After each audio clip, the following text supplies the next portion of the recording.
I'm told that James Harden is seriously considering a return to Houston. What? Disappointing. A disappointing ending for the Sixers. Our season is over, so sums it up right there. He has the option to be a free agent. Scenario A would be to bring James back. Why? Should the Sixers give Harden that supermax? As a person you give the supermax to, no hesitation about it. If you hesitate about it, he will go somewhere else. Bye. James Harden is one of the most least dependable players in NBA history, and he is one of its biggest chokers of all time. He is also one of the most spoiled players in the NBA. Sources are saying James Harden may be interested in returning to Houston. To do what? Choke? No. Then you got the off-brand version of James Harden over here saying he needs to go to the Lakers. I want to see him on the Lakers. As if they didn't learn from the Russell Westbrook trade. This is just as bad, if not worse. I prefer a guy who gives me 210% of his effort on the court, even though he's a turnover machine, than a guy who religiously refuses to charge his controller. Without us, the histories and legends of our realm would all vanish like James Harden in a meaningful playoff game. Does anybody remember in the 2017 playoffs, Western semis, in an elimination game against the Spurs, this man, James Harden, went 2 for 11, played straight zooted, saw the closest Spur to foul him to get out of the game. He fouled himself out of the game. He was so ass. He can no longer tolerate his own stench. He had to go to the showers. And he cries to refs almost more than any other player I've seen in the NBA. He's at least in the top 5. And we also hear that James Harden may be trying to go to the Suns if Chris Paul ends up being waived. Why does anyone think that would do anything at this point? With James Harden involved in any pairing of any star in the NBA now. Why am I on James Harden so much today? Why is this man the focus of my ire? Because he is one of the kids in the back of the NBA classroom that's always tearing shit up, always doing something, can't rely on them. He's one of the spoiled brats in the NBA that irritates me. And I'm not saying he isn't a good player, but I believe he's vastly overrated. And I use the year of the NBA finally instituting a rule change to this bullshit ass call. I hated it when they did that. I was so happy. I was jumping for joy when they changed this. He was one of, if not the worst perpetrators of this foul. When they got rid of this man's points dipped. He was always involved in some goofy goober ass fouls. What is that? What is that, leapfrog? And somehow Michael Carter Williams got in trouble for that bullshit. And look at this right here. What, is your beard fractured? Is it out indefinitely?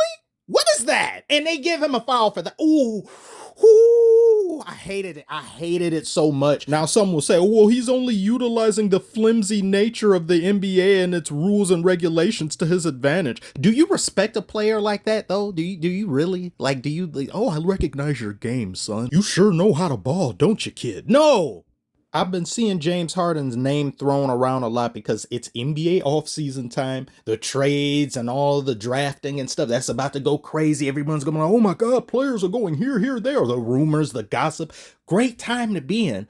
Unfortunately, when it comes to James Harden, I just don't see how someone can have everything given to them, their cake and eat it too, and somehow still shit the bed. And more people blame Joel Embiid than they blame Harden, because I guess it's just okay if Harden chokes and flops and is undependable. We're used to that. But Embiid, no, you've got to, no, give him as much blame too. This guy won MVP before, didn't he? Isn't he supposed to be part of the duo? Yes, Joel Embiid looks worse optic-wise right now because he just won the MVP. So if you're an MVP level player this year and you shit the bed, okay, fine. People are going to be more angry at you than the guy who won it a few years before you previous. However, it's annoying how these narratives in the NBA work where some people will be in basically the exact same position as someone else who gets way more criticism. Both people in question will have similar accolades, similar careers, similar achievements, but yet one gets treated differently than the other just because what? Or their personality warrants more criticism or things, or they talk more shit, so we're going to talk back.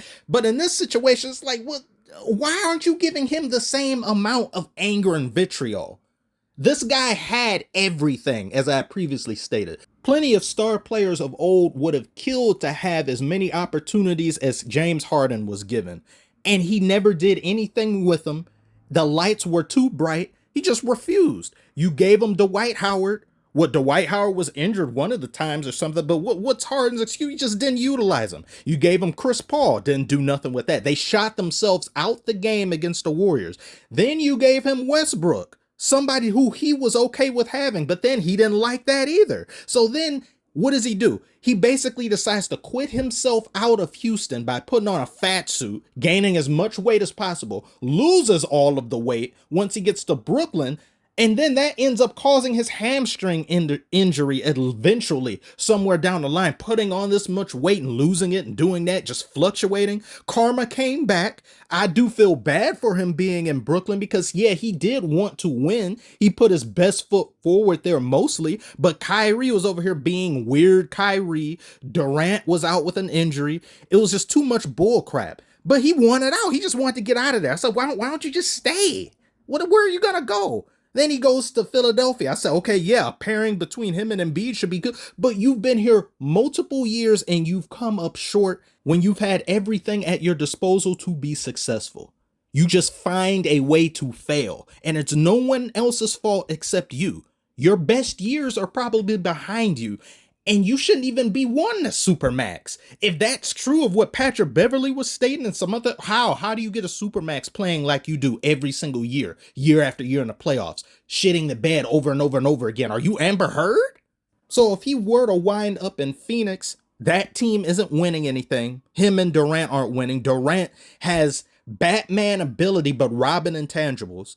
Harden disappears all the time. You can guarantee he'll disappear. If he goes to the Lakers, he's going to disappear. It's going to once again turn into LeBron doing everything and Davis having fluctuating games. There's no one place Harden can go in the NBA to where you can say, oh yeah, that team is a contender. If he takes less money or he does something like that, perhaps, but don't depend on him to be the number 1 or the number 2, barely number 3 option. He's a facilitator. I guess I could give him that, but other than that, that's it. I don't ever want to hear his name in top 2, 3. Is that an ice cream truck? Oh, there's an ice cream truck. Anyway, that's distracting me. I'm done. I'm just irritated. I'm tired of hearing about him. This man is spoiled. He's had everything given to him and he's never successful, ever. So I think I'm going to end the video here because I want some ice cream. Thank you if you made it this far. Like, comment, subscribe if you're new. What do you think about this? You think I'm just being a hater? Do you think I'm off base? You think I have some merit to what I'm saying? Comment below. Let me know. And I will see you on the next one. Ice cream!